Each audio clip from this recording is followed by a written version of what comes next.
Kata Malik bin Al-Huwairis, sesungguhnya Rasulullah SAW jika beliau bertakbir, beliau mengangkat kedua tangan beliau sampai ke daun telinga beliau, sampai ke daun telinga beliau.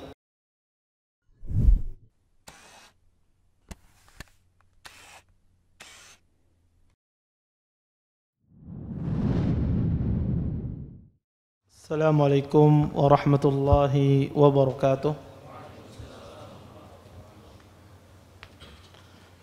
Innal hamdalillah nahmaduhu wa nasta'inuhu wa nastaghfiruh wa na'udzu billahi min shururi anfusina wa min sayyiati a'malina. May yahdihillahu fala mudilla lahu wa may yudlil fala hadiya lahu. Asyhadu an la ilaha illallah wahdahu la syarika lahu wa asyhadu anna Muhammadan abduhu wa rasuluh. Fa in asdaqal hadits kitabullah wa khairul hadi hadi Muhammadin sallallahu alaihi wasallam wa syarrul umuri muhdatsatuha wa kullu muhdatsatin fid din bid'ah wa kullu bid'atin dhalalah wa kullu dhalalatin fin nar. Amma ba'd. Bapak-bapak, ibu-ibu, ikhwan dan akhwat yang senantiasa dimuliakan oleh Allah Subhanahu wa taala. Alhamdulillah, segala puji bagi Allah Subhanahu wa taala dengan limpahan nikmat yang begitu besar, di antaranya nikmat iman, nikmat Islam, nikmat kesehatan, sehingga kita dimudahkan oleh Allah Subhanahu wa taala untuk melangkahkan kaki kita di tempat yang mulia ini. Mudah-mudahan apa yang kita cari pada malam hari ini mendatangkan keberkahan dari Allah Subhanahu wa taala dan kita dapat bisa mengambil manfaat dari apa yang akan disampaikan nantinya. Bapak, Ibu, ikhwan dan akhwat yang dimuliakan oleh Allah Subhanahu wa taala, kita lanjutkan kajian kita tentang syarah kitab Al-Muwatta. Kita masuk pada bab iftitahus shalah wa takbir fi kulli khabdin wa raf'in. Kata beliau, iftitahus shalah, membuka salat dan bertakbir setiap kali turun ataukah dan naik. Di sini Imam Malik rahimahullahu taala beliau membawakan hadis masalah yang berkaitan tentang mengangkat tangan ketika bertakbir di waktu salat.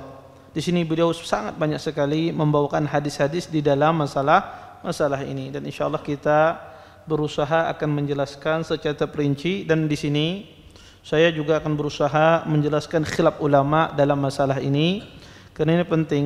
Masalah salat ini ya banyak ya perkataan ahlul ilm. Setidaknya kita mengetahui khilaf ulama dalam masalah ini, bukan tujuannya untuk membingungkan, tidak, tapi sekedar saya menyebutkan perkataan-perkataan ulama sehingga Anda mengetahui kalau ada orang bertakbir semacam ini apa dalilnya, ada orang bertakbir semacam ini apa dalilnya, dan seterusnya.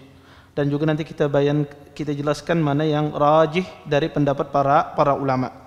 Di sini Imam Malik rahimahullahu taala membawakan beberapa hadis. Pertama, kata beliau, an Ibnu Syihab an Salim ibn Abdullah an Abdullah ibn Umar anna Rasulullah sallallahu alaihi wasallam kana idza iftataha as-salah yarfa'u yadayhi hadwa mankibayhi fa idza rafa'a ra'sahu min ar-ruku' rafa'ahuma kadzalik wa qala sami Allah liman hamidah rabbana walakal hamd wa kana la yaf'alu dzalika fis sujud.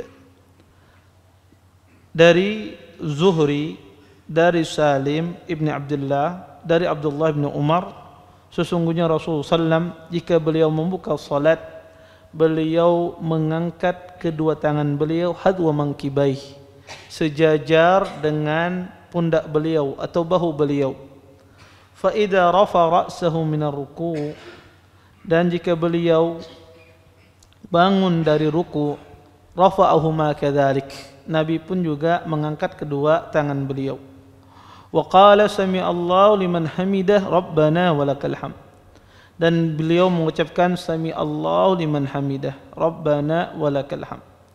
Wa kana la yaf'alu dzalika fi sujud, dan Nabi sallallahu, kata sahabat yang mulia ini yaitu Abdullah bin Umar, Nabi sallam beliau tidak mengangkat tangan beliau ketika mau sujud.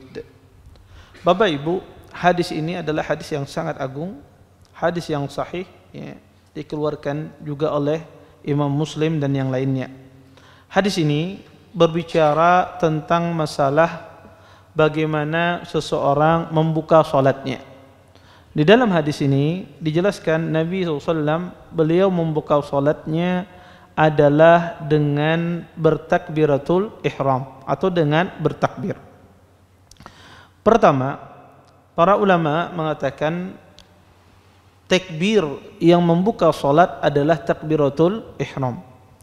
Takbiratul ihram ini adalah rukun terbesar di dalam salat. Kenapa? Karena orang kalau takbirnya tidak sah, takbiratul ihramnya tidak sah, otomatis salatnya batal total.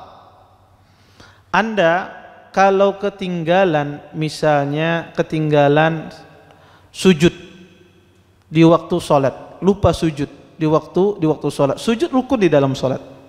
Kalau ketinggalan, salat Anda tidak batal kalau tidak sengaja. Ya, cukup Anda ganti dengan satu rakaat.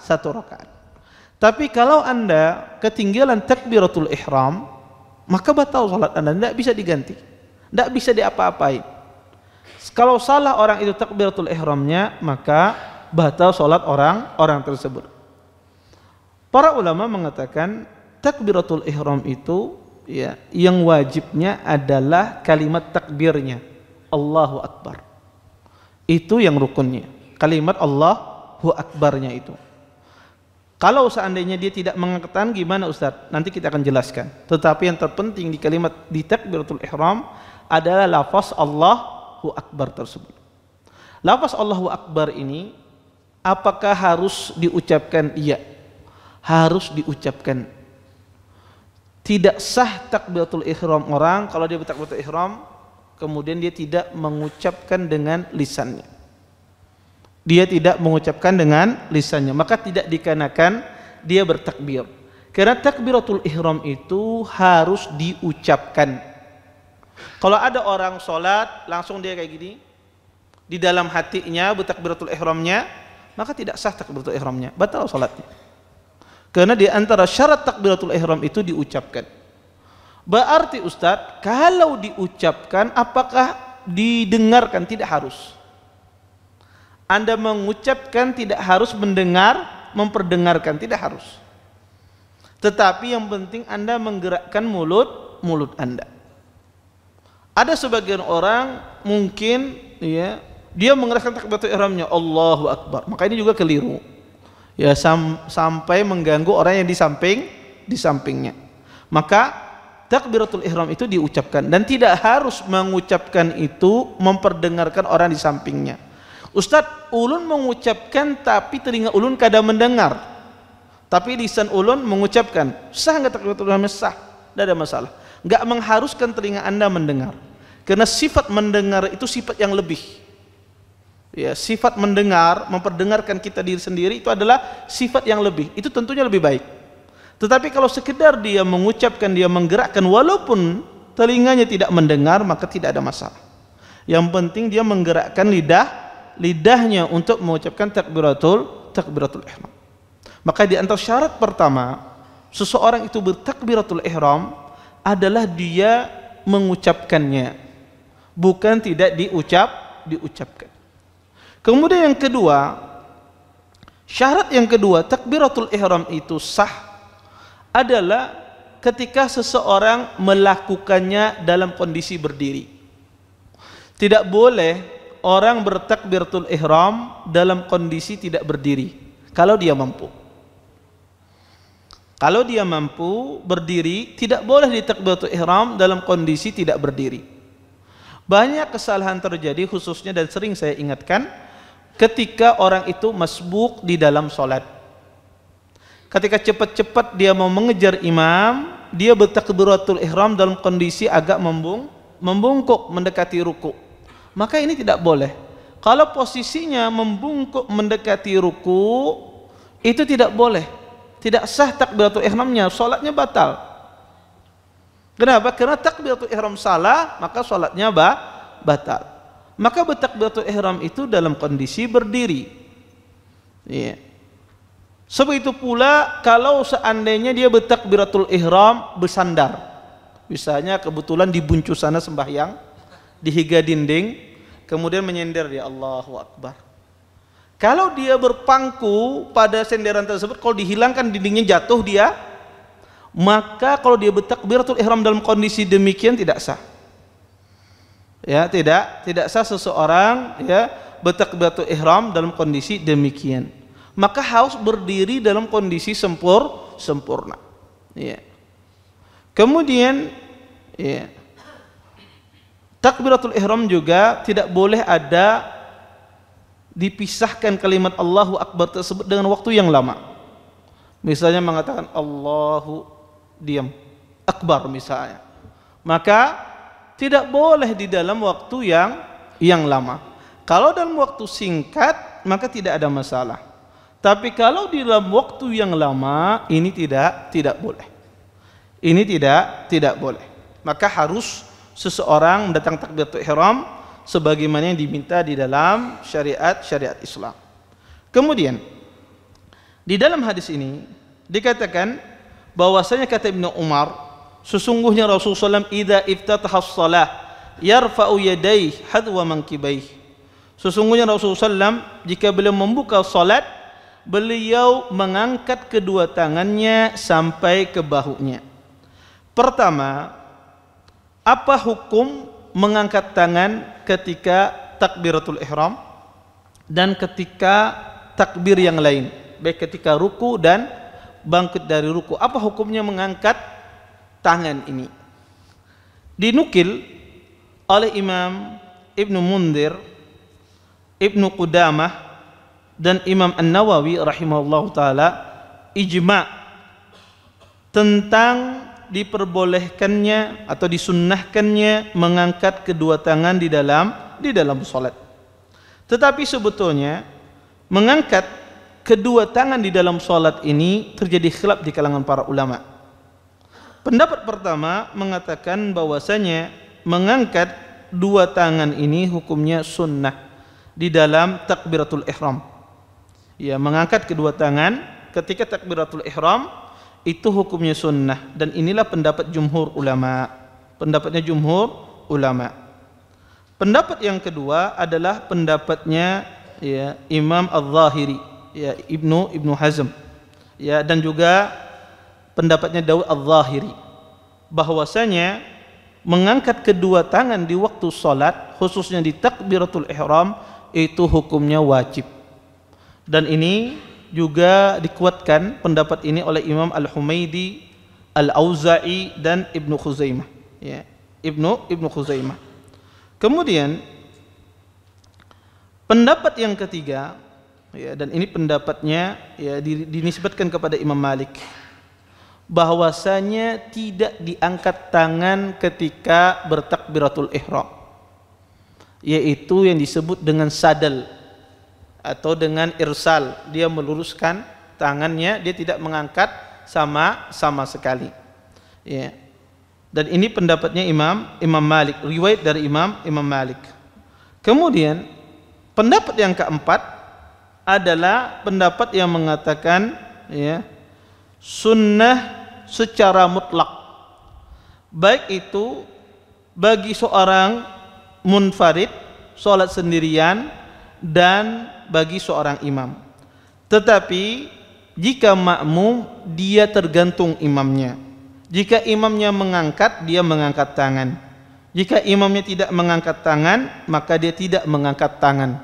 Dan ini pendapatnya Ibnu Abi Syaibah, ya. Maka ini ada 4 pendapat di dalam masalah mengangkat tangan ketika takbiratul ihram. Taib.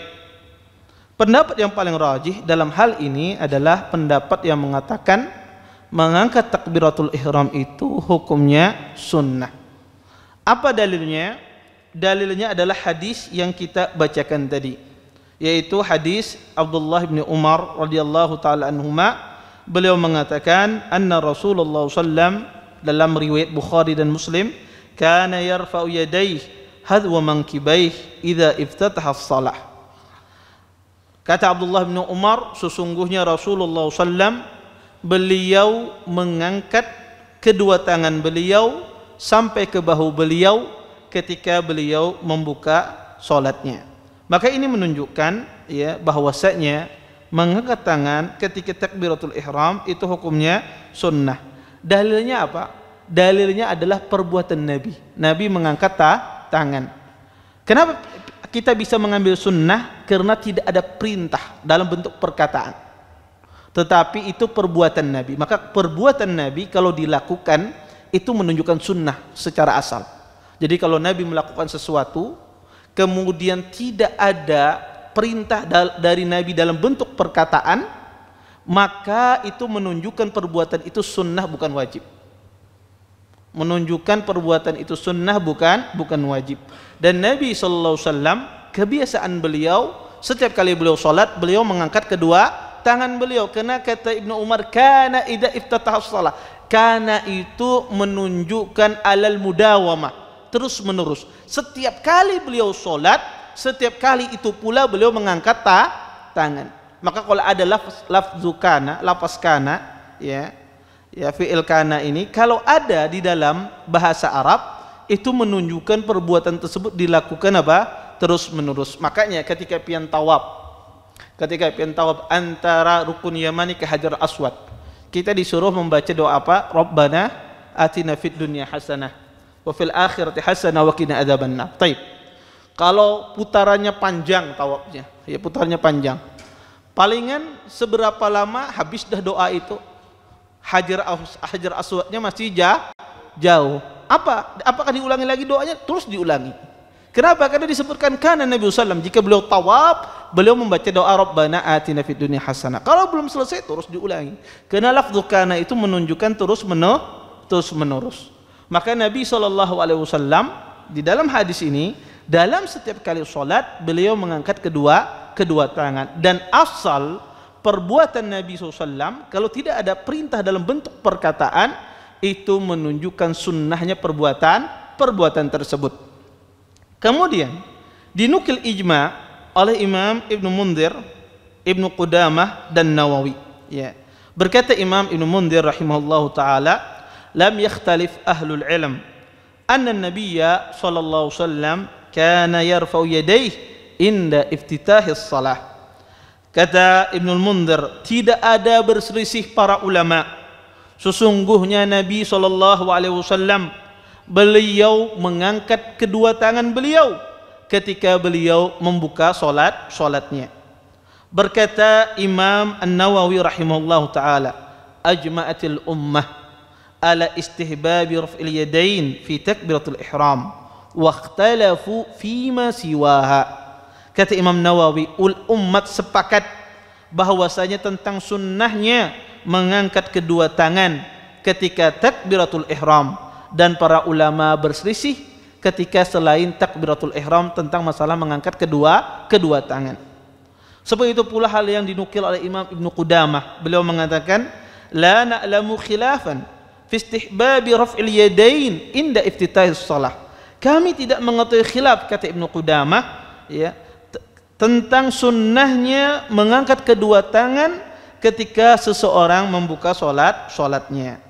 Tetapi nukilan ijma yang dinukil oleh tiga ulama besar ini, Ibnu Munzir, kemudian Ibnu Qudamah dan Imam An-Nawawi, ini kurang tepat. Kenapa? Karena ada yang menyelisih mereka.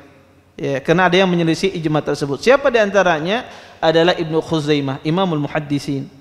Kemudian Al-Auza'i, kemudian Imam Al-Humaidi. Ini tiga orang besar dalam ulama hadis. Ya, belum menyelisih mengatakan wajib mengangkat tangan ketika takbiratul ihram. Apa dalil beliau? Dalil beliau berdalil dengan hadis Malik ibn al-Huwairis. Malik ibn al-Huwairis ini datang beristilah melihat salat Nabi SAW. Dia perhatikan. Ya, dia kurang lebih sekitar 20 hari dia berada di kota Madinah. Kemudian dia perhatikan tata cara salat Nabi SAW. Kemudian Malik ibn al-Huwairis pun ketika melihat tata cara salat Nabi SAW, dia mensifati salat Nabi bahwasanya Nabi ketika hendak takbiratul ihram Nabi mengangkat tangan. Kemudian di akhir hadis Malik bin Huwais mengatakan perkataan Nabi SAW, kata Nabi SAW, sallu kama ra'aitumuni usalli. Kata Nabi SAW, salatlah kalian sebagaimana aku salat. Kata para ulama, kata Ibnu Khuzaimah, kata Imam Al-Auza'i, ini perkataan Nabi, sallu kama ra'aitumuni usalli. Salatlah kalian sebagaimana aku salat. Ini perintah. Maka seseorang itu diperintahkan dia salat seperti salat Nabi. Ketika Nabi mengangkat tangan, berarti salat juga harus mengangkat tangan. Itu menunjukkan sebuah kewajiban seseorang mengangkat tangan di waktu salat, termasuk di waktu takbiratul ihram. Maka ini dalilnya. Mereka mengatakan mengangkat tangan ketika takbiratul ihram itu hukumnya wajib. Pendapat ini secara zahir emang kuat, tetapi pada sebetulnya pendapat ini terdapat kelemahan dari sisi pendalilan. Kenapa? Pertama, hadis ini bersifat umum. Hadis ini bersifat umum karena ada perkara-perkara di dalam sholat itu ulama sepakat bahwasanya itu adalah sebuah perkara yang sunnah. Di antaranya ulama sepakat semuanya membaca ayat setelah surah Al-Fatihah itu hukumnya sunnah. Hukumnya sunnah. Ulama sepakat semua, tidak ada yang berselisih, dan ulama juga sepakat ya, membaca amin setelah kita membaca Al-Fatihah itu hukumnya sunnah. Dan apakah Nabi SAW pernah meninggalkan bacaan surah setelah Al-Fatihah setiap sholatnya? Tidak pernah ya. Berarti perkataan Nabi SAW, sallu kama ra'aitumuni usalli, sholatlah sebagaimana aku sholat, itu bersifat umum, tidak bisa diterapkan pada setiap perbuatan Nabi SAW. Tetapi itu perintah untuk mencontoh sholat Nabi SAW. Tetapi tidak bisa diambil dari hadis umum tersebut mewajibkan setiap bagian di dalam sholat. Mengangkat tangan wajib, amin wajib, berdalil dengan itu tidak bisa. Maka setiap bagian di dalam sholat itu harus berdalil dengan dalil khusus. Harus berdalil dengan dalil khusus. Adapun di sini tidak ada dalil khusus yang mewajibkan mengangkat tangan. Yang ada adalah perbuatan Nabi SAW ketika beliau sholat, beliau senantiasa mengangkat tangan. Oleh karena itu, pendapat yang paling rajih dalam masalah ini adalah kita mengangkat tangan dan itu hukumnya sunnah. Taib. Kemudian di sini dijelaskan bahwasanya Nabi SAW mengangkat kedua tangan beliau. Di sini Ibnu Umar tidak menjelaskan sifat jari jemari Nabi SAW ketika beliau mengangkat tangan. Seperti apa sifat jari jemari beliau?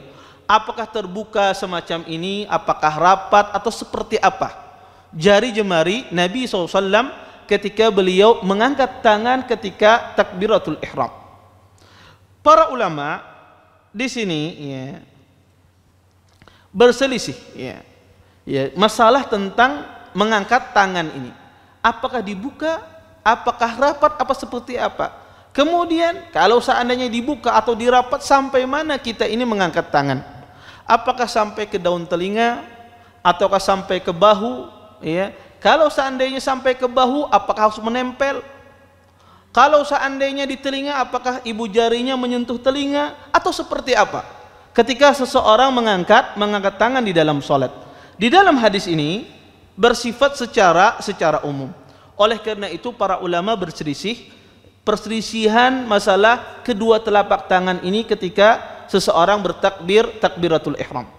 Pertama, permasalahan mengangkat tangan ini adalah masalah ya tentang ya telapak tangan ya. Para ulama sepakat bahwasanya ya jari jemari ini ya mamdudatun itu tidak digenggam, diluruskan. Para ulama sepakat ketika bertakbiratul ihram jari jemari ini diluruskan ya, dan ulama sepakat tidak boleh digenggam. Kalau orang bertakbiratul ihram menggenggam semacam ini ya, maka ini ulama sepakat tidak boleh ya. Maka ulama sepakat jari jemari ini ya diluruskan. Kemudian mereka berselisih ya, ketika diluruskan apakah dirapatkan ketika kita bertakbir ataukah direnggangkan. Sebagian ulama berpendapat bahwasanya jari jemari itu dibiarkan apa adanya, tidak dia memaksa untuk dirapatkan, tidak pula dia memaksa untuk direnggangkan. Maka dia bertakbir seperti takbir biasanya, takbir normal, tidak dia perbuat tangannya ini, dia berlakukan seperti biasa, tidak juga dia paksa dia renggangkan, tidak pula dia paksa untuk dia rapatkan. Kenapa? Karena pertama tidak ada dalil yang sahih yang mengatakan bahwasanya jari jemari itu ketika kita mengangkat tangannya harus dirapatkan, dan juga tidak ada dalil yang sahih yang mengatakan bahwasanya jari jemari itu ketika kita bertakbiratul ihram kita buka jari jemari tersebut. Tidak ada dalil yang sahih. Sebagian ulama juga berdalil bahwasanya jari ini direnggangkan, berdalil juga dengan dalil yang lemah, direnggangkan dan tidak direnggangkan, artinya seperti biasa. Ada dalilnya tapi dalilnya lemah, yaitu hadis Abu Hurairah radhiyallahu taala anhu. Kata Abu Hurairah, kana Rasulullah sallam idza qama ila shalah wa lam yufrid baina asabihi wa lam yadhummuha. Kata Abu Hurairah bahwasanya Nabi sallallahu alaihi wasallam ketika beliau salat, beliau tidak merenggangkan jari jemari beliau dan juga tidak merapatkannya, artinya dibiarkan seperti normal. Tetapi hadis ini juga hadis yang lemah, hadis ini adalah hadis yang lemah, Kenapa? Bahwasanya hadis ini diriwayatkan oleh Abu Amir Al-Aqadi. Hadis ini diriwayatkan oleh Imam Ibnu Khuzaimah di dalam kitab sahihnya. Di dalam sanadnya ada seorang rawi yang bernama Abu Amir Al-Aqadi. Abu Amir Al-Aqadi ini sendirian dia meriwayatkan hadis semacam ini. Rawi-rawi lain tidak ada menyebutkan Nabi tidak merenggangkan dan juga tidak merapatkan, tidak ada lafaz semacam itu. Sehingga lafaz ini adalah lafaz yang lemah. Adapun juga dalil-dalil yang mengatakan direnggangkan jari jemari, ini semuanya lemah. Saya akan sebutkan di sini. Di antaranya hadis Abu Hurairah yang dikeluarkan oleh Imam At-Tirmidzi, dan ini pendapat Imam Syafi'i dan pendapat Imam Ahmad. Ketika kita bertakbiratul ihram direnggangkan jari jemari kita. Ini pendapat Imam Syafi'i dan juga riwayat dari Imam Ahmad. Mereka berdalil dengan hadis Abu Hurairah. Kana Rasulullah sallam idza kabbara lis-salati nasyara asabi'ahu. Kata Abu Hurairah, sesungguhnya Nabi sallam ketika beliau bertakbiratul ihram untuk salat, beliau merenggangkan jari jemarinya. Tetapi hadis ini adalah hadis yang syadz, karena rawi-rawi yang meriwayatkan hadis ini dengan lafaz yamuddu yadaihi madda, bahwasanya Nabi SAW ketika beliau mengangkat kedua tangan beliau meluruskan. Tidak ada di sana penyebutan bahwasanya Nabi SAW merenggangkan jari jemari beliau. Kemudian pendapat yang ketiga yang mengatakan bahwasanya jari jemari ini ketika kita sholat tidak diluruskan seluruhnya tapi agak diturunkan sedikit, dan ini riwayat dari sebagian fuqaha Malikiyah. Tetapi pendapat ini juga tidak berdasarkan dalil. Pendapat yang paling kuat dalam masalah ini adalah pendapat Imam Abu Hanifah. Pendapat yang paling mendekati kebenaran bahwasanya jari jemari ketika kita bertakbiratul ihram tidak direnggangkan dan tidak dirapatkan seperti biasa. Seseorang bertakbir seperti biasa, dia tidak merapatkannya, tidak merenggangkannya. Kenapa? Karena tidak ada dalil yang sahih baik itu menyuruh merapatkan ataukah merenggangkan, maka dikembalikan seperti biasa, dikembalikan ke seperti biasanya. Kemudian Bapak Ibu, ikhwan dan akhwat yang dimuliakan oleh Allah Subhanahu wa taala, ketika kita tadi mengetahui jari jemari itu ketika sholat itu tidak direnggangkan, dan juga tidak dirapatkan ketika seorang bertakbiratul ihram, kemana terakhir tangan itu diangkat? Apakah diangkat ke bahu? Ada juga sebagian orang di sini kadang-kadang, Allahu Akbar. Ada sebagian orang kadang mengangkat di bahunya, ada sebagian orang mengangkat di telinga, ada juga sebagian kayak ini. Ya, maka macam-macam sembahyang. Maka pian kalau melihat ya di Mekah, di Madinah, Masjid Nabawi, Masjidil Haram, mau pian melihat banyak mana orang sembahyang, ya. Iya.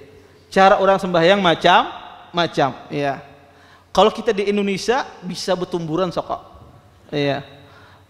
Maka seperti apa sih mengangkat tangan itu seperti apa? Taib. Kalau kita melihat ya hadis-hadis ya Nabi SAW ya, maka akan kita dapati bahwasanya hadis Nabi SAW menjelaskan bahwasanya Nabi SAW beliau mengangkat tangan beliau ya ke pertama adalah beliau mengangkat kedua tangan beliau sampai ke bahu. Ya, mengangkat kedua tangan beliau sampai ke bahu. Di antara dalilnya adalah hadis Ibnu Umar yang kita baca ini. Hadis Ibnu Umar yang kita baca ini, yarfa'u yadayhi hadwa mankibaihi. Nabi mengangkat kedua tangan beliau sampai ke bahu. Kemudian kalau kita baca juga hadis yang lain, ya, hadis Ibnu Umar yang lain, maka dikatakan bahwasanya Nabi SAW juga mengangkat tangan beliau sampai ke daun telinga beliau. Di antaranya adalah ya hadis Malik bin Al-Khuwairis yang diriwayatkan oleh Imam Muslim, anna Rasulullah SAW kana idza kabbar rafa'a yadayhi hatta yuhadi bihima udhunayhi. Kata Malik bin Al-Khuwairis, sesungguhnya Rasulullah SAW jika beliau bertakbir, beliau mengangkat kedua tangan beliau sampai ke daun telinga beliau, sampai ke daun telinga beliau. Oleh karena itu, para ulama Bapak Ibu terjadi khilaf di dalam masalah mengangkat tangan ini ketika sholat. Pendapat yang pertama, pendapat para ulama yang pertama, dan ini pendapat ya mazhab Hanafi dan mazhab Syafi'i, bahwasanya seseorang itu mengangkat kedua tangannya sampai akhir ujung telinganya. Jadi dia akhir ujung telinganya. Ini pendapat Imam Hanafi dan Imam Syafi'i, dan juga ini pendapat sebagian fuqaha Malikiyah dan fuqaha Hanabilah. Kemudian pendapat yang kedua, mereka mengatakan mengangkat kedua tangan itu sampai ke bahu, dan inilah madhabnya Imam Malik. Dan ini juga madhabnya Imam Ahmad. Dan inilah pendapat Imam Syafi'i di dalam kitabnya Al-Um, mengangkat sampai ke bahu. Kemudian pendapat yang keempat, ya, pendapat yang ketiga, dia angkat tangan itu sampai ke dada. Ya, diangkat ya tangan itu sampai ke dada, ya, sampai sini. Dan ini pendapatnya Ashhab. Ya, pendapatnya Ashhab dari fuqaha Malikiyah. Kemudian pendapat yang keempat, bahwasanya bitakhir, boleh, silahkan dia mengangkat kedua tangannya sampai ke bahu, boleh dia mengangkat kedua tangannya sampai ke daun telinganya. Dan ini pendapatnya ya Hasan Al-Basri, dan ini juga pendapatnya Imam Ahmad di dalam riwayat yang lain. Dan inilah pendapat yang paling rajih dalam masalah ini, ya. Inilah pendapat yang paling kuat di dalam masalah ini, bahwasanya mengangkat tangan itu boleh sampai ke bahu, atau boleh seseorang mengangkat tangan itu sampai ke daun telinga. Kenapa Ustaz antum berdalil semacam itu? Pertama, kedua hadisnya sahih. Pertama hadis Abdullah bin Umar yang kita bacain. Hadis ini mengatakan idza ibtatahas shalah. Nabi SAW ketika beliau membuka salatnya, beliau mengangkat tangan sampai ke bahu. Yang kedua, hadis Malik bin Al-Khuwairis, juga hadis yang sahih, dikeluarkan oleh Imam Muslim, bahwasanya Rasulullah SAW beliau mengangkat kedua tangannya sampai ke daun telinga. Maka kedua riwayat ini sahih, maka tidak perlu dipertentangkan Berarti Nabi SAW kadang-kadang beliau mengangkat tangan beliau ya ke bahu, kadang-kadang Nabi SAW mengangkat tangan beliau ke daun telinga. Sebagian ulama berusaha menggabungkan. Kata mereka, ini cuma satu keadaan saja Nabi mengangkat tangan ini, yaitu Nabi mengangkat tangannya ke bahu, tapi tangan ujung jarinya ini sampai ke telinga. Sehingga kata mereka tidak bertentangan. Tetapi sebetulnya boleh Anda mengangkat sampai ke bahu saja, ataukah Anda mengangkat sampai ke daun telinga Anda. Baik. Pertanyaan, adapun hadis-hadis yang mengatakan Nabi mengangkat tangannya sampai ke dada dan seterusnya, itu semua hadisnya adalah hadis-hadis yang lemah, tidak bisa dijadikan dalil. Kemudian, apakah wanita itu sama seperti laki-laki ketika dia mengangkat kedua tangannya? Apakah berbeda seorang wanita sifat takbiratul ihramnya? Bapak Ibu, ikhwan dan akhwat yang dimuliakan oleh Allah Subhanahu wa taala, terjadi khilaf di kalangan para ulama tentang masalah wanita ini. Ya, bagaimana sifat mereka mengangkat takbiratul ihram. Sebagian ulama mengatakan bahwasanya wanita ketika mengangkat takbiratul ihram itu sama seperti pria. Tidak ada bedanya antara wanita dengan pria. Iya. Kenapa? Karena Nabi SAW tidak membedakan di dalam hadis yang kita bacakan tadi, hadis Ibnu Umar dan hadis Malik Ibn Al-Huwairis, tidak dibedakan antara laki-laki dengan wanita. Maka pendapat para ulama, jumhur ulama, wanita itu mengangkat seperti laki-laki mengangkat di waktu sholatnya. Sebagian ahlul ilm melihat wanita itu mengangkatnya tidak seperti laki-laki, mengangkat tangannya. Dan ini pendapat Hafsah ibnu Sirin, dan ini juga pendapat Ishaq ibnu Rahuyah. Ini ya, seorang ulama hadis. Ya. Beliau berpendapat bahwasanya wanita itu ketika dia bertakbir mengangkatnya sampai ke payudaranya. Dia mengangkat sampai ke payudaranya. Apa dalil beliau? Beliau berdalil dengan hadis Wa'il ibnu Hujr. Kata Nabi SAW, ya Wa'il ibnu Hujr, idza shallaita faj'al yadayka hidha'a udhunaik wal mar'ah taj'alu yadayha hidha'a sadyaiha. Kata Nabi SAW, wahai Wa'il ibnu Hujr, jika engkau salat maka jadikan kedua tanganmu engkau angkat sejajar dengan kedua telingamu. Wal mar'ah, dan adapun wanita jika dia salat hendaklah dia jadikan tangannya sejajar dengan payudaranya. Maka hadis ini dikeluarkan oleh Imam At-Tabrani. Ya. Tetapi hadis ini adalah hadis yang lemah. Ya. Karena di dalam sanadnya ada Ummu Yahya binti Abdul Jabbar, dan juga di dalam sanadnya juga ada Maimunah binti Hajar ibnu Abdul Jabbar. Semuanya adalah dua rawi yang lemah, majhulatan. Dua rawi wanita yang tidak diketahui kredibilitasnya dalam ilmu hadis. Subhanallah, sebagai faedah, semua wanita perawi hadis dari kalangan wanita itu tidak ada dilemahkan akibat mereka berdusta. Tidak ada rawi-rawi wanita itu dilemahkan akibat mereka tidak bagus akhlaknya karena kefasikan, tidak ada. Tapi semua rawi-rawi wanita di dalam ilmu hadis, mereka itu dilemahkan karena tidak ketahuan kredibilitasnya di dalam ilmu hadis. Karena tidak ada ulama yang mengatakan dia orang terpercaya, dan juga tidak ada ulama yang mengatakan dia tidak bisa diambil hadisnya. Keadaannya tidak diketahui, maka karena itulah dia dilemahkan. Ya. Maka hadis ini hadis yang lemah yang dijadikan dalil oleh Imam Ishaq ibnu Rahuyah dan juga dijadikan dalil oleh Hafsah binti Ibnu Sirin. Pendapat yang ketiga, ya, dan ini pendapatnya Imam Ahmad, ya, riwayat Imam Ahmad. Kata Imam Ahmad, wanita itu tidak perlu mengangkat tangan ketika dia salat. Maka kata Imam Ahmad, kenapa? Karena itu lebih menutupi auratnya. Karena wanita kalau dia mengangkat tangan, dia akan terbuka auratnya nampak bagian dari tubuhnya.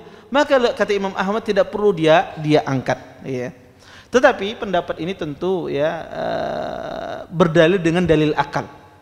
Ya, berdalil dengan dalil akal. Kita punya dalil nas, ya, dalil nas dari Nabi SAW Nabi tidak membedakan antara laki-laki dengan wanita, sehingga seorang wanita tetap dia ketika dia bertakbiratul ihram dia mengangkat tangannya sebagaimana kaum pria mengangkat tangan. Dia mengangkat tangannya sampai ke bahu atau dia mengangkat tangannya sampai ke dua daun telinganya. Maka tidak ada bedanya bagi kaum wanita. Taib. Ya, kita cukupkan sampai di sini. Sebetulnya banyak ya permasalahan tangan ini, tapi nanti insya Allah saya rincikan lagi pada minggu berikutnya, karena sengaja Imam Malik membawakan hadis-hadis tentang masalah mengangkat tangan. Ini banyak sekali dibawakan oleh Imam Malik, kurang lebih mungkin ada sekitar 10 hadis lebih tentang masalah mengangkat tangan, karena mengangkat tangan ini khilafnya sangat panjang, banyak sekali. Nanti kita belum membahas ya kapan mengucapkan Allahu Akbarnya, apakah berpapasan dengan tangannya dan seterusnya, maka nanti ada pembahasannya ya. Belum juga kita nanti membahas di mana diletakkan tangan itu ketika seseorang mengangkatnya, apakah di dada, apakah di mana, terus bagaimana sifat qabd di dalam salat dan seterusnya. Maka permasalahan takbir khususnya ini permasalahannya sangat banyak. Kita hanya mengambil 2 permasalahan saja, lebih dari 10 permasalahan dalam sifat tangan ketika masalah takbir ini. Insyaallah kita lanjutkan pada minggu depan. Kalau ada yang bertanya silahkan, kalau yang mau bertanya. Kalau ke tangan itu sama aja lah, kita telapak tangan menghadap ini atau orang kayak ini sama aja bolehnya. Ya. Jazakallahu khair atas pertanyaannya. Maka ya ada sebagian pendapat mengatakan ya dia melakukan semacam ini ya, tangannya, tetapi ini riwayat yang lemah ya, riwayat yang lemah ya. Bahwasanya ya zahirnya itu tidak menghadap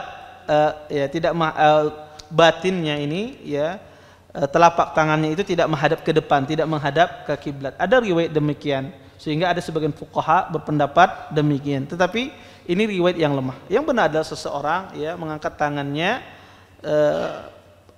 telapak tangannya menghadap ke arah kiblat, ya menghadap ke arah depannya. Taib. Ya, ada lagi yang bertanya silakan. Nggih. Nggih. Ini kan penjualan makanan dan minuman Ustaz. Dan kadang-kadang jualannya itu seperti event, menyasar pasar. Nah, kadang-kadang penjualan di sekolahan non-muslim atau di acara-acara konser musik, penjualan makanan dan minuman Ustaz. Apa itu boleh? Iya. Pertama, kalau antum berjualan di event-event tertentu, selama antum tidak melakukan maksiat, tidak ada masalah.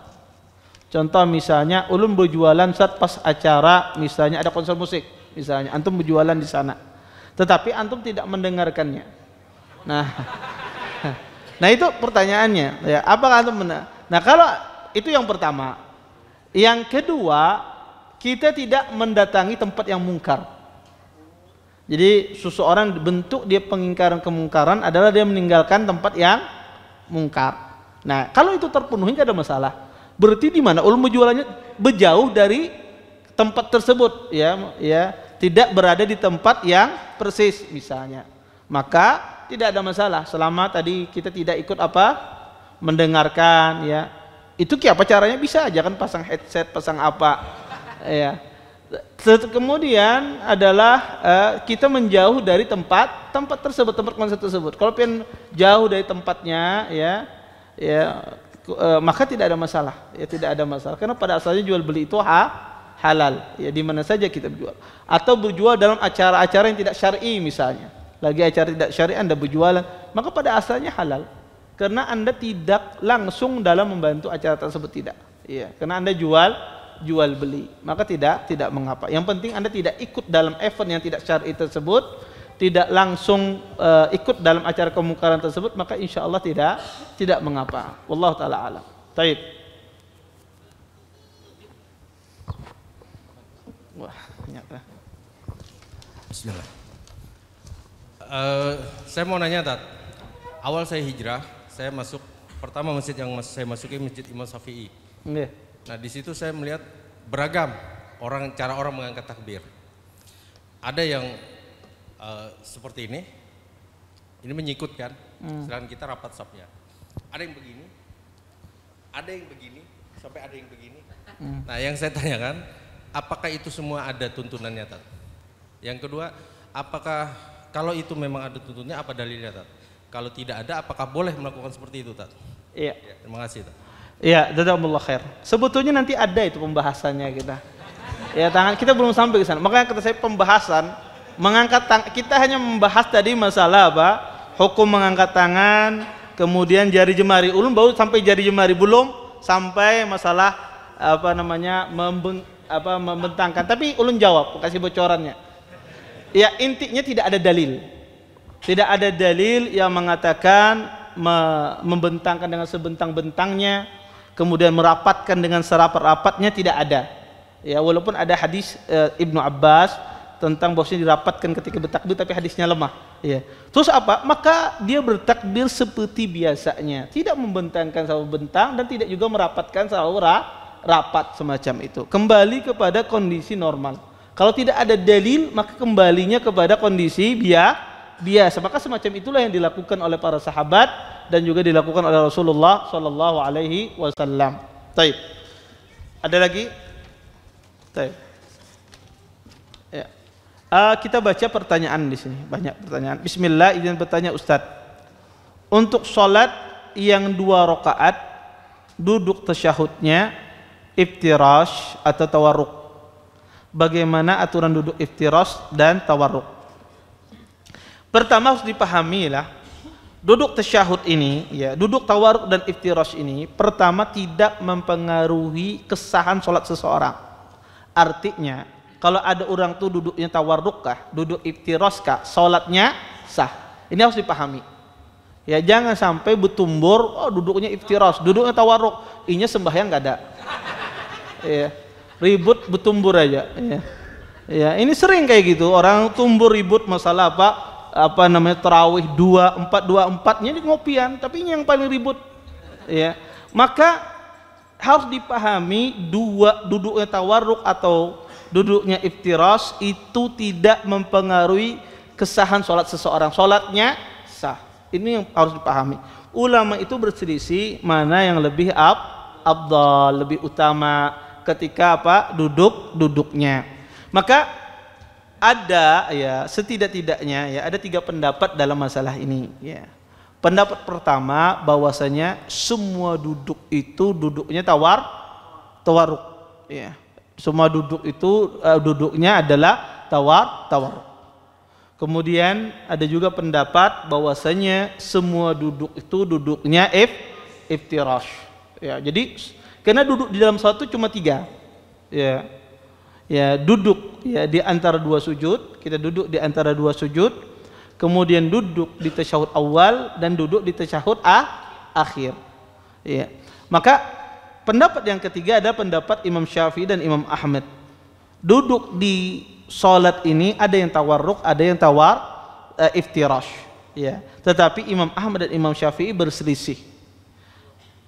Imam Ahmad melihat bahwasanya duduk iftirash ini adalah setiap sholat yang cuma 2 rakaat. Ya, setiap sholat yang 2 rakaat duduknya iftirash. Entah itu sholatnya itu rakaatnya rakaat terakhir, tapi di 2 rakaat duduknya iftirash. Makanya tasyahud yang memiliki di dalam sholat itu cuma 1 tasyahud, maka duduknya adalah iftirash menurut Imam Ahmad. Kenapa? Beliau berdalil dengan hadis Aisyah. Ya. Kata Aisyah, fi kulli rak'atain, setiap 2 rakaat Nabi SAW duduknya iftirash.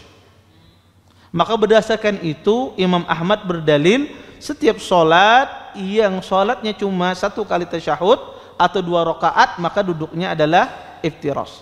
Tetapi kalau sholatnya ya 4 rakaat atau tasyahudnya 2 kali tasyahud, maka beliau berdalil duduknya adalah tasyahud yang keduanya adalah duduknya tawarruk berdasarkan hadis Abi Humaid As-Sa'idi. Berdasarkan hadis Abi Humaid As-Sa'idi. Abi Humaid As-Sa'idi menjelaskan ya bagaimana salatnya Nabi sallallahu alaihi wasallam. Kata Abi Humaid bahwasanya Nabi sallallahu alaihi wasallam beliau setiap 4 rakaat beliau duduknya adalah duduk tawarruk. Ya, ini pendapat Imam Ahmad. Tapi Imam Syafi'i lain. beliau mengambil hadis Abi Humaid setiap sholat yang terakhir. Setiap sholat yang terakhir duduk tasyahudnya adalah duduknya tawarruk. Ya, baik itu sholat subuh atau sholat sunnah-sunnah yang kita kerjakan, itu duduknya tawarruk.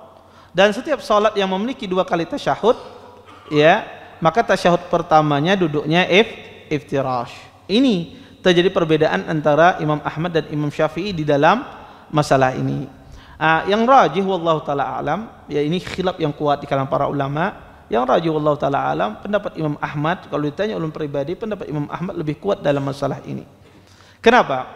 Karena pendapat Imam Ahmad dari sisi dalil, beliau menggabungkan 2 dalil yang bertentangan. Kemudian dari sisi akal, dalil akal.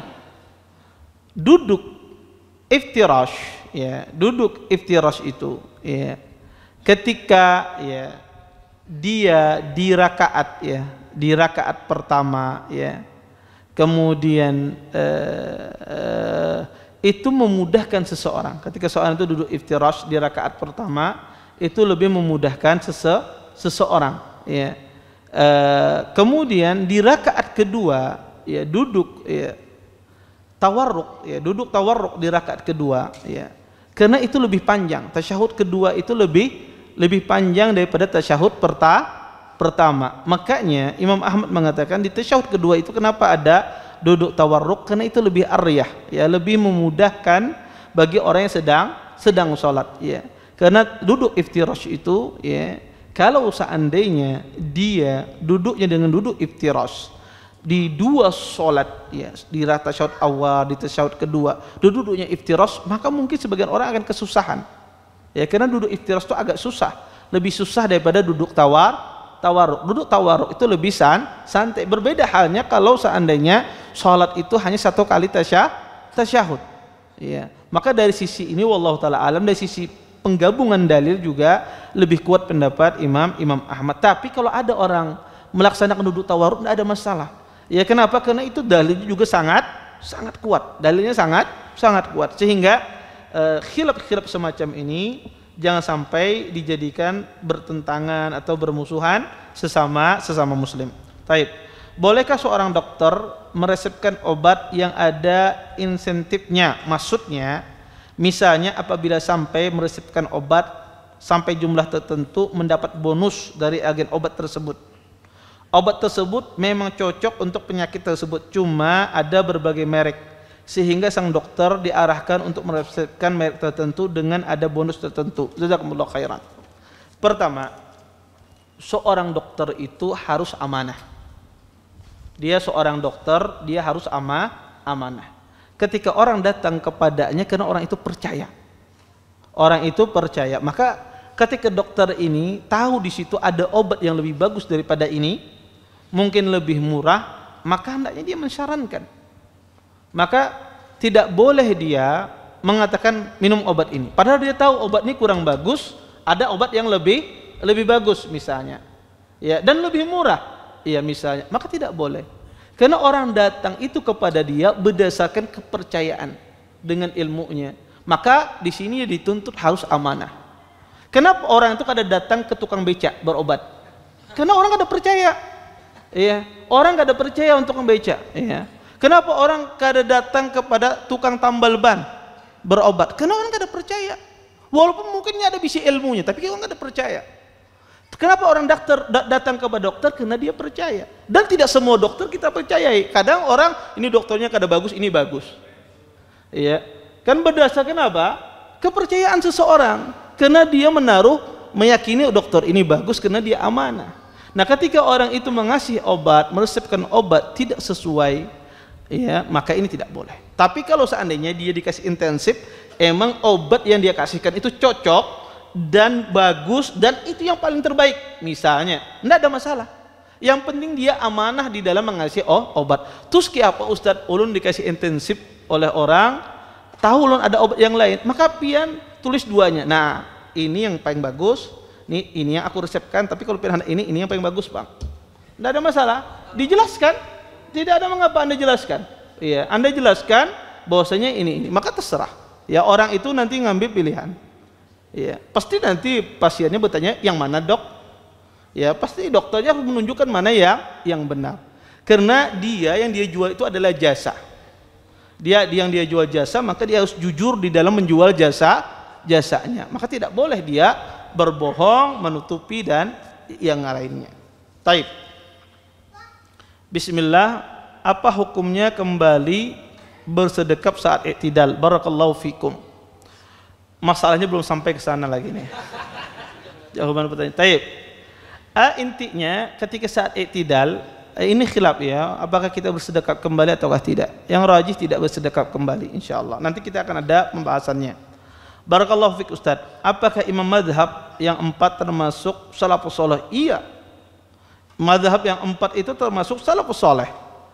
Ya, termasuk ya para ulama yang diikuti. Dan bolehkah bertaklid pada salah satu imam madhab? Syukran jazakumullah khairan. Bertaklid itu boleh. Bertaklid itu boleh. Siapa yang melarang bertaklid? Bertaklid itu boleh. Yang dilarang itu adalah seseorang taklid buta. Itu yang dilarang. Taklid buta itu apa? Dia mengetahui ini ada dalil yang sahih, tapi tidak mau dia ambil. Ya, aku 4 madhab ini aja, biar nanti sidin bertanggung jawab di hari kiamat. Anda tuh sumbalit, kayak yang penting sidin bertanggung jawab. Ya, ini kenyamanan dalam beribadah. Ya, kadang-kadang ada sebagian orang beribadah demikian. Ya, kalau kita menyelisih sidin, nanti sidin kadang mengenali kita di hari kiamat. Ya, tapi kalau kita umpat sidin karena membelakan ya di hadapan Allah Subhanahu Wa Taala. Kayak gitu kadang-kadang sebagian masyarakat awam. Ya, bahkan kadang-kadang sebagian kelompok-kelompok tertentu ya memasyhurkan agar ikut di kelompoknya dengan pemahaman semacam ini. Dia katakan ya, antum kalau kada mengikuti imam ini, nanti imamnya kada kenal lawan antum. Ya emang imamnya kada kenal lawan ulun. Oh kada, nanti imam yang besarnya itu bertakun karena setiap imam di daerah ini siapa kenalkah apa macam. Jadi nanti imam berdaerah, ini bersaksi si fulan, baru ya. Maka ini sebetulnya tidak benar. Seseorang boleh dia bertaklid. Yang dilarang itu adalah bertaklid buta. Bahwasanya ya dia tidak mau menerima kecuali apa madhab ini tidak benar. Makanya Imam Syafi'i rahimahullahu taala, beliau pernah ditanya dalam sebuah masalah, wahai imam, bagaimana menurutmu? Kemudian dijawab oleh Imam Syafi'i dengan dalil, dengan hadis. Kemudian orang ini mengatakan, atakhud bihi, wahai Imam Syafi'i, apakah engkau mengambil hadis ini? Kata orang ini. Mendengar demikian Imam Syafi'i bergemetar. Kata beliau, ayu sama'in tudhilluni wa ayu ardin tukilluni in rawaitu hadisan anin Nabi sallam lam akul bihi. Kata beliau, langit mana yang mau menaungiku dan bumi mana yang mau menerimaku kalau seandainya aku meriwayatkan hadis Nabi sallallahu alaihi wasallam, tidak aku ambil, tidak aku pakai, kata Imam Syafi'i. Di dalam kesempatan lain ada juga murid beliau bertanya, wahai Imam Syafi'i, bagaimana hukum masalah ini? Dijawab oleh beliau. Dan jawaban beliau ini menyelisihi madhab beliau yang dulu. Kemudian muridnya berkata, atakhud bihi ya Imam, engkau mengambil perkataan ini? Kemudian Imam Syafi'i marah, ra'aitani albasu zunnar, engkau melihat aku memakai salib, kata beliau, sampai aku tidak mengambil hadis Nabi sallallahu alaihi wasallam. Ya, maka ya para ulama itu ya mereka pun juga sepakat kalau ada hadis yang sahih maka ambillah hadis yang sahih. Ya, madhab itu sebagai wasilah kita memahami sebuah masalah, memahami perkara ilmu agama. Saya kasih contoh, pian hendak ke pasar, kemudian disediakan ada 4 angkutan. Ya, ini ada angkutannya ini. Nah kebetulan kadang-kadang angkutan ini yang satu kadang-kadang pas hari ini kada bagus jalannya, lambat. Yang ini baik. Ya maka kita ambil yang baik. Semacam itu madhab. Kadang mereka dalam sebagian masalah madhab ini lebih kuat. Kadang di dalam sebagian masalah madhab ini yang lebih kuat. Kita bukan fanatiknya, tapi yang kita lihat adalah dalil. Madhab itu sebagai sarana kita untuk memahami dalil, karena mereka a'immah mujtahidun. Taib. Assalamualaikum warahmatullahi wabarakatuh. Ustaz izin bertanya, apakah berpahala berzikir atau berselawat tidak menghayati kadang pikiran memikirkan yang lain ketika sedang berkendaraan atau sambil bekerja? Jazakallahu khairan Ustaz. Insyaallah berpahala walaupun dia tidak khusyuk di dalam berzikirnya. Tentu berbeda orang yang khusyuk di dalam berzikir tentu pahalanya lebih besar ketimbang seseorang berzikir tanpa dia khusyuk. Tapi kalau ditanya apakah berpahala, insya Allah dia berpahala ketika dia berzikir atau berselawat kepada Nabi SAW. Taib. Izin bertanya di luar tema Ustaz. Mohon pendapat Ustaz untuk menanggapi adanya pertanyaan bahwa manhaj salaf dalam memahami dalil sangat tekstualis, seharusnya bersifat wasatan, di tengah-tengah, yang tidak seperti kaum Yahudi yang sangat kaku dalam beragama, dan juga tidak seperti kaum Nasara yang serba permisif. Pertama, orang-orang semacam ini aslan dialah yang primitif sebetulnya di dalam berdalil. Kenapa?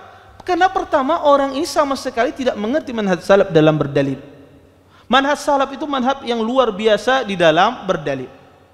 Saya akan kasih contoh dalam metode pendalilan di dalam Islam. Ya. Ulama ketika dalam menafsirkan hadis, ya, maka mereka tidak menafsirkan hadis kecuali dengan hadis. Itu penafsiran pertama yang dilakukan, metode yang pertama. Hadis tidak bisa ditafsirkan kecuali dengan hadis itu sendiri.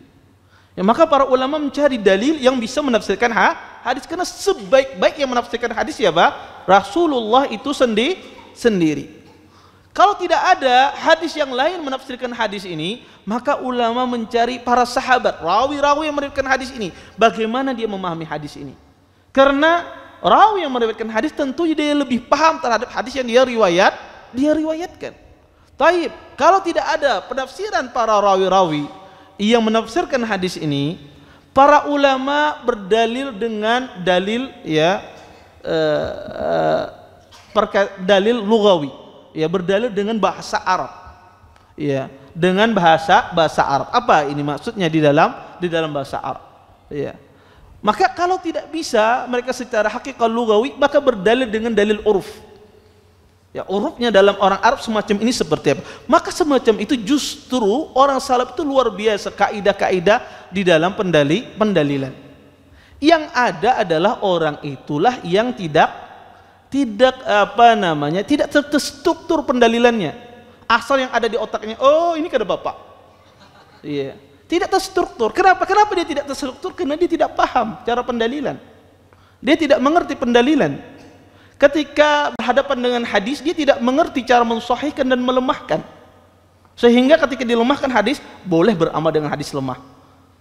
Terus apa gunanya orang belajar ilmu hadis? Ya. Ini hadis lemah, ini hadis sahih. Untuk apa? Ya. Untuk apa ada Imam Bukhari? Ya. Untuk apa ada Abu Zur'ah dan yang lainnya? Ya. Maka sehingga orang sekarang itu justru berpikirnya pengen simple-simple, tidak mau ikut metode di dalam pendalilan. Ya. Maka kalau mau diuji metode pendalilan ulama salaf, metode pendalilan mereka luar biasa. Ya. Terstruktur sangat rapi. Ya. Maka boleh dicek pendalilan. Ya. Maka ini cuma sekedar pengakuan. Pengakuan kalau tidak bisa dibuktikan, maka itu omong kosong belaka. Semua orang bisa ngaku. Semua orang bisa ngaku, oh anak Raja Saudi. Semua orang bisa. Iya. Kalau ditanya, Anda Raja Saudi, semua orang bisa mengaku-ngaku. Iya. Tetapi betul apa tidak kakuan tersebut? Kalau sekedar mengaku-ngaku, semua orang bisa. Iya. Tetapi orang itu butuh namanya pembuktian. Makanya orang itu kadang-kadang itu luput dari meminta pembuktian. Maka kalau ada orang mengaku-ngaku semacam buktinya mana? Orang itu paling susah ditanya apa? Bukti. Ya, makanya antum kalau ingin mengetahui orang itu pintar apa tidak, ya, jangan bertanya itu, ya, boleh apa tidak. Ya, kalau ditanya ini apa hukumnya, boleh apa tidak, boleh. Kenapa boleh? Nah itu baru ketahuan. Kalau ada kata lima ada kenapa, itu keluar otak kirinya jalan. Kalau sekedar boleh atau tidak, semua orang bisa jawab. Makanya pernah, dan ini cerita sahih, ada seseorang, orangnya nggak pintar, ya, tapi dianggap ulama. Sehingga orang ini setiap kali ditanya, dia jawabnya fihi kaulan. Ada dua perkataan dalam masalah ini. Apa saja permasalahan, dia jawab di sini ada perbedaan ulama, dua perkataan ulama. Jadi ada satu yang pintar. Ini syekh ini dari awal sampai akhir dua perkataan aja. Ada yang mengatakan boleh, ada yang mengatakan tidak boleh, selesai. Ada yang mengatakan boleh, ada yang mengatakan tidak boleh, selesai. Semua masalah jawab demikian. Jadi ada satu orang pintar, dia bertanya, ya syekh katanya, afillah syak apakah ada keraguan kepada Allah Subhanahu wa taala? Bolehkah kita ragu terhadap Allah, tentang adanya Allah? Fihi kaulan, katanya boleh. Wah, ini ketahuan. Ya, ini maka ya orang itu sangat mudah kalau sekedar mengaku-ngaku. Maka pembuktian harus butuh pembuktian. Taib. Izin bertanya Ustadz, bagaimana cara menghilangkan was-was saat wudu sehingga sering berulang kali mengulangi wudu sampai tinggal sholat berjamaah?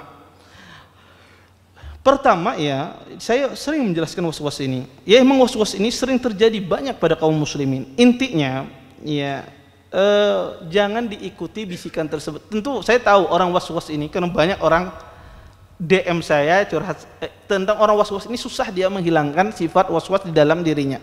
Walaupun sudah diajari mendengarkan ceramah berkali-kali, tetap aja ini masih. Karena dia butuh proses.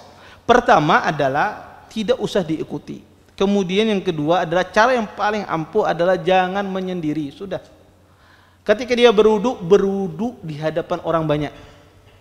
Ya berwudu bersama-sama. Ya berwudu bersama-sama. Kalau dia wanita, suaminya yang melihati wudunya. Ya, kalau dia seorang wanita, maka suaminya yang melihati, ya, disuruh suaminya yang memantau wudunya, maka cepat dia berwudu. Kalau nggak dipantau demikian, dia akan was-was terus. Maka dia harus dibimbing, ya, dia harus dibimbing. Karena orang was-was itu sifatnya malu, tidak mau dilihat oleh orang. Karena was-was itu merupakan penyakit. Dia malu kalau dilihat oleh orang lain. Maka caranya apa? Jangan sembunyi. Ketika sholat, jangan sholat di kamar. Karena orang was-was itu senang dia sholat sendirian. Kalau wanita misalnya, dia mencari waktu orang-orang tidak ada, baru dia sholat. Karena dengan itu dia seluasa bisa meluapkan apa yang ada di dalam hatinya, was-wasnya itu. Hendak berkali-kali dia mengulang takbir, nggak ada masalah, karena nggak ada yang melihat. Tapi kalau di masjid, pasti kan dilihati oleh orang. Mau kada maunya memaksa dia mengangkat takbir. Maka caranya adalah, cara yang paling ampuh adalah jangan sendiri ibadahnya. Ya, ibadahnya ya kalau sholat berjamaah. Ustadz, walaupun itu wanita, kalau mengharuskan Anda berjamaah hilang was-was Anda, maka pergi sholat berjamaah. Kalau seandainya dengan cara itu hilang was-was Anda, sholat berjamaah Anda. Kalau seandainya tidak bisa, maka sholat dengan suami di rumah. Dan suaminya jangan abai. Ya, maka perhatikan ya istri dan anaknya di rumah. Taib. Assalamualaikum Ustadz, izin bertanya di luar tema. Ustadz, apa bela diri tifan itu berbahaya? Dan apa gunanya ilmu tifan itu? Jazakallah khairan. Taib. Ulun Bahari pernah juga belajar ini. Tetapi insya Allah tidak ada masalah ya. Ya, tifan ini insya Allah tidak masalah ya. Wallahu taala alam ya. Tapi ya saya juga pernah belajar. Tapi ini ya insya Allah tidak mengapa. Dan dari sisi bela dirinya ya tidak ada tunduk menunduk dan semisalnya, maka insya Allah ini bagus ya. Dan saya juga nanya-nanya sebagian ikhwah, ini juga bagus, dan insya Allah tidak mengapa orang belajar bela diri tifan ini. Taib. Bismillah, izin bertanya Ustadz, apakah menyapih anak agar anak berhenti menyusui dengan ibunya dengan menggunakan kopi dan sejenisnya yang membuat tidak enak di lidah anak di bagian puting susu ibu itu termasuk dosa karena membohongi anak? Sebetulnya tidak. Ya, ini tidak tidak berdosa. Dia tidak membohongi anak. Emang si Din kasih apa? Kopi di sana ingin mengerjai anaknya, biar supaya berhenti menyusu, tidak membohongi anak. Maka tidak berdosa. Dan itu cara menyapih. Ya, cara menyapih apa? Membikin dia tidak suka untuk berhenti agar dia menyusu, makanya tidak mengapa. Lain dia mengatakan susu umi sudah habis misalnya, ini berdusta, bohong. Ya, tapi kalau dia kasih sesuatu yang pahit misalnya, selama itu tidak menyiksa anak. Yang penting itu tidak menyiksa anaknya. Ya, misalnya ingin anaknya berhenti nyusu dikasih lombok misalnya. Nah, ini menyiksa, tidak boleh. Tapi kalau tidak menyiksa anak, ya tidak menimbulkan mudarat, maka tidak mengapa, dan itu tidak termasuk dalam kategori berbohong, tidak ya. Tapi dia ingin memberhentikan ya, maka membuat anaknya tidak suka, bagaimana caranya tidak suka, maka tidak mengapa. Wallahu taala alam. Taib, saya kira cukup, kita tutup dan waqafatul majlis. Subhanakallahumma bihamdika asyhadu an la ilaha illa anta astaghfiruka wa atubu ilaik. Assalamualaikum warahmatullahi wabarakatuh.